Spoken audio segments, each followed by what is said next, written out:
ये है आरजे कार्तिक की 1 मिनट स्टोरी। ये कहानी एक गांव के किसानों की, जिनसे क्रोधित होकर के इंद्रदेव ने कहा कि अगले 12 वर्षों तक आपके यहां वर्षा नहीं होगी। गांव के किसान बड़े परेशान हुए। इंद्रदेव ने कहा एक ही उपाय है, भगवान शिव जी के पास जाओ, अगर वो डमरू बजा देंगे तो उसी पल आपके यहाँ बारिश हो जाएगी। जब गांव के किसान वहां पहुंचे तो इंद्रदेव ने पहले ही भगवान शिव जी से कह दिया था कि आप डमरू मत बजाना। भगवान शिव जी ने मना कर दिया कि 12 वर्षों के बाद डमरू बजेगा। गांव के किसान लौट आए, उन्हें लगा कि अब कुछ नहीं हो सकता, अपने घरों में रहने लगे, खेत पर जाना बंद कर दिया। लेकिन एक किसान रोजाना हल लेकर के चल पड़ता था, खेती करने का प्रयास करता था, निदाई गुड़ाई सारे काम करता था। गांव के बाकी लोग उसका मजाक उड़ाते थे कि जब 12 वर्षों तक बारिश नहीं होगी तो खेत में जाते क्यों।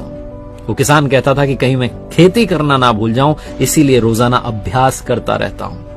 मां पार्वती ने जब ये चर्चा सुनी तो भगवान शिव जी से कहा कि वहां एक किसान जो है रोजाना जाता है अभ्यास करने के लिए कि कहीं खेती करना इन 12 सालों में ना भूल जाए, आप कहीं 12 वर्षों में डमरू बजाना ना भूल जाएं। जैसी मां पार्वती ने कहा, महादेव जी ने डमरू उठाए जांचने के लिए कि बज रहा है कि नहीं। डमरू बजा और उसी पल उस गांव में बरसात हुई। वो एकमात्र किसान जो था, उसके खेत में कुछ समय के बाद फसल लहलहाई, क्योंकि उसी ने निरंतर प्रयास किया था, बीज बोए थे। जीवन में लगातार प्रयास करते रहिए, क्या पता कब डमरू बज जाए।